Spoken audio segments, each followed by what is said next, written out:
But here's the crux of it, which is like people need to understand the insanity of what I'm about to say right now. Tesla dropping prices to meet this stage is an offensive move. It is not a defensive move, which is what people don't understand. Jeff, tell us what's actually going on. Is EV demand falling or not? Just like this CNBC is telling me. Yeah, this is the FUD transition we're going through of the competition's coming to nobody wants these things anymore. And if you remember two things from this conversation, one is when you're being told these things, they're not accompanying it with a chart in any kind of analytical set of data to support their statements. They're literally just putting rhetoric out there and they're not supporting it with data. And the second thing you should take away is if you pull the covers back on the inventory, it's actually even much worse than what they're describing. So why don't we, if we go to the first EV adoption chart that we had, yeah, this comes out from a source called EV Volumes, and they're on Twitter as well. And this is showing global EV adoption, and basically this curve is continuing to go up and to the right. Now, some years or some quarters there will be differences in that rate or that growth. Got it. But in general, this chart is going up and to the right, and we're already at 12% basically globally, and this continues to grow, being led really by growth in China. If you go to the next one, that's fact. This is fact. This is data. So now, if you start looking at Tesla and you start looking at their share, I'm not a fan of looking at EV share inside of EV share because the whole thing, as we showed you, is growing pretty significantly. But there's a pretty solid explanation of what's happening here, and we're going to see it when we get to the next chart. What you've seen happening is Tesla grew and peaked up to this 22.6, and essentially they're going to keep. This chart isn't going to continue actually going down too far for a bit. It's going to stabilize. And what's happened over the last 2 quarters is there's been more models introduced by the competition. And what they do is those models leave their factory and they go to a dealership. And once they leave their factory and go to a dealership, it counts as sales for them. I want to be very clear. It leaves their factory, it goes to a dealership, and it gets counted as market share. It gets counted as share. So when we started this year, legacy EV was at roughly somewhere between 40 to 60 days of inventory, basically on par with their ICE business.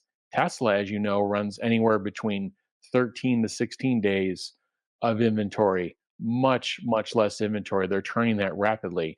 And as Deutsche Bank introduced, when they interviewed Tesla management in September, Tesla even said that of that, half of that inventory is in transit. And that's very important. That means what's available to sell is probably closer to the 7 or 8 day range. Keep that number in mind when we put up the next chart. And this chart, this is pretty fresh data. I think it was posted by, it comes from Copilot, and Car Dealership Guy posted this on Twitter.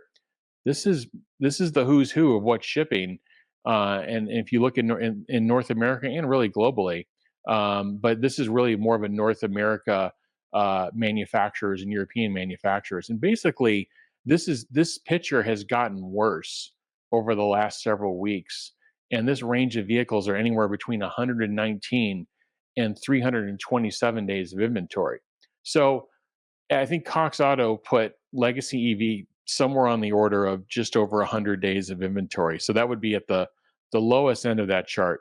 This chart says that this number is actually getting worse. But here's the final thing. Even if you put them on 100 days of inventory or 120 days of inventory, that means they've built what they needed for the next 4 months of sales. So when you actually look at their market share and you look at their total sales, and let's say you want to look at it over the next 6 months, well, they've already built and shipped for 4 months of that, and they don't want to keep 4 months of inventory. They only want to keep 2. So when you look at let's take U.S. Market share, for example. Basically, Tesla ships about half of the EVs now in North America, and the other half is this very long tail from the competition. But that very long tail from the competition, now that we see that chart, they ship from their factory into inventory And if you were actually to take their inventory and normalize it down to Tesla inventory, what you would find is Tesla could easily, if they had to hold 15 days of inventory, they had to hold, far less inventory, Tesla could actually have 70% market share if they ran their business the way, forget, direct to consumer. If they ran a 15, DOI business versus Tesla, it wouldn't even be close in terms of the market share that Tesla would have versus what they're having. So these supply chains, these companies, they're not created equal. Any market share gain in EV that you've seen is basically them shipping from their factory into inventory. And the reason is they're high priced EVs. They don't perform at the same value per dollar as what you can get from a Tesla now. So that's the story. That's the situation. They've seen this data. They get this data, although their latency is worse, much far less worse. Their supply chain latency is far less more worse than what Tesla has. But they've seen this data, and that's why they put the brakes on. They don't have a solution. The other reason you put the brakes on, if you had a solution and something to jump to, what they would do is they would lower the prices, have a fire sale, and bridge to the next product. The problem is they're years away from getting to the next product.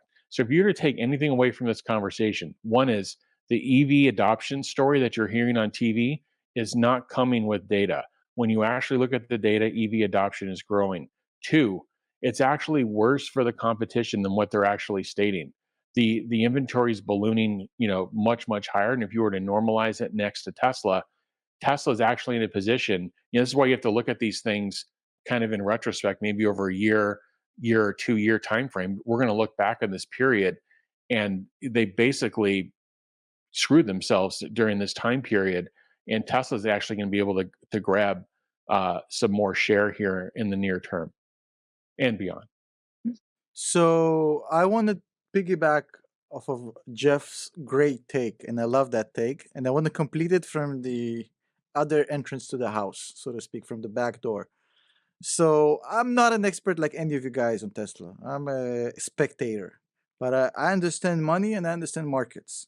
So for me, the fear would have been if we were talking about range, anxiety, charging stations availability, if this was the fear that was driving down demand, I would be worried because this is systemic risk that is unsolvable, right? If people need to be more convinced about EVs, about charging, et cetera, luckily for us, Tesla solved this problem by creating the supercharger network. So they've solved this. This was the brilliance of Elon seeing the future before it was an issue, because nobody was thinking about. Now it's like a gas station, it's everywhere, so there's no more anxiety, and it's proven. There's a recent study, a survey.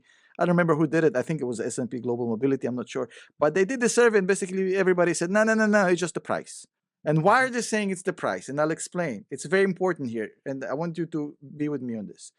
In every new product that is introduced into the market, whether it's a brand new product or a feature, there's a pricing strategy that goes by waves. Imagine like an axis, an X and a Y, and then you go down the initial layer of the early adopters, like you guys. They pay a premium. They pay a premium and they're willing to pay extra.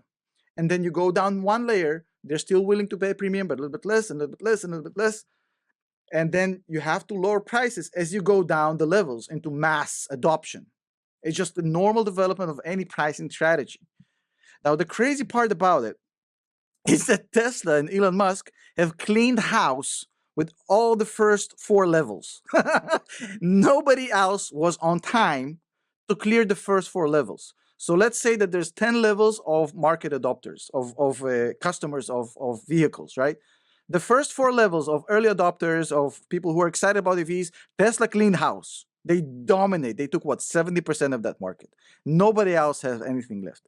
Now, the market is in stage 5. Stage 5 starts with normal people who don't care about Tesla. They don't care about EVs that much. They would like to have an EV, but they're not willing to pay an extra for an EV. They're looking at this, well, this Tesla Model 3 costs this, and this, the Ford, this costs that. These guys, it's all about price. Now the price starts to play a factor. It needs to be competitive with pricing. But here's the crux of it, which is like people need to understand the insanity of what I'm about to say right now. Tesla dropping prices to meet this stage is an offensive move. It is not a defensive move, which is what people don't understand. It's not a defensive move because what Tesla is doing here is it's dropping prices to meet the new layer of level 5, level 6, level 7, and it's dropping prices, but they're the only car manufacturer in existence who can afford to do that. None of the other guys can affordably lower prices. They cannot compete at the level that they are right now. They definitely cannot lower prices. Tesla can start lowering prices and still make a lot of money on every vehicle sold. So they're slowly killing the rest of the auto industry by 1,000 cuts, and nobody's paying attention. And the only defense that these guys have is wage a PR psyops war against the demand to get people to somehow buy these clunkers that nobody wants anymore. And I I think want it's to add brilliant. something, Tom. I want to add Go ahead, something. Elena. I think Go they ahead. have a second. I think they have a second strategy, and people have heard me say that before, which is diverting to hybrids. The government has included hybrids. Obviously, they did the lobbying job, so that's there.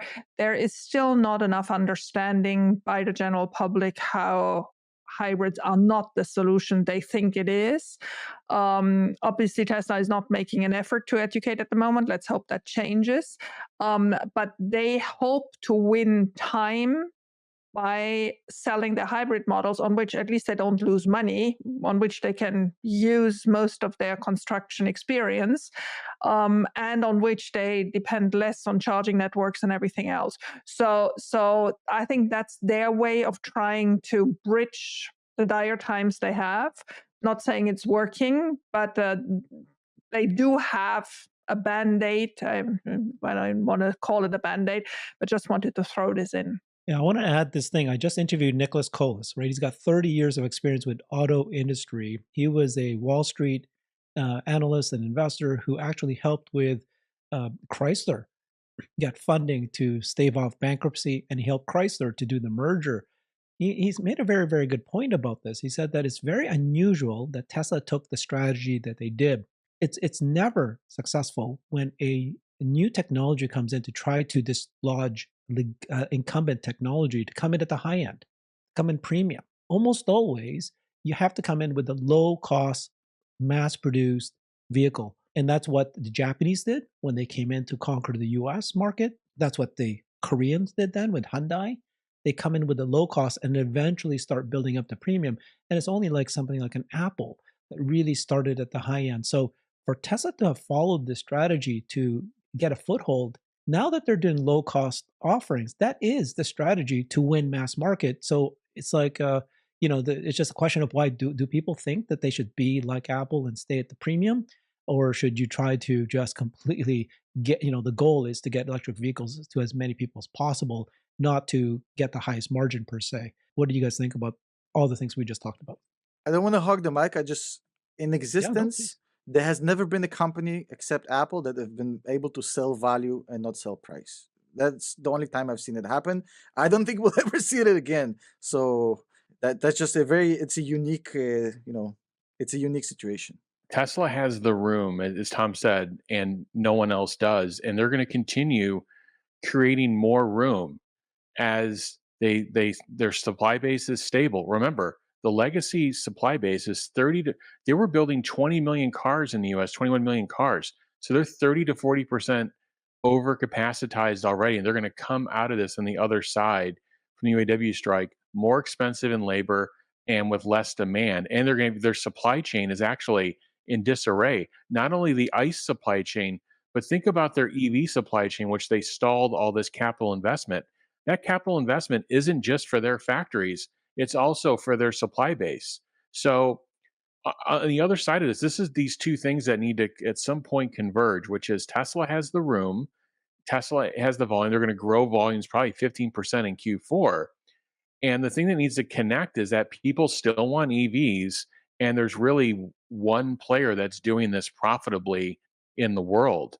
And when those two things connect, and then you add the catalyst on top, I think you've got a really good recipe going forward.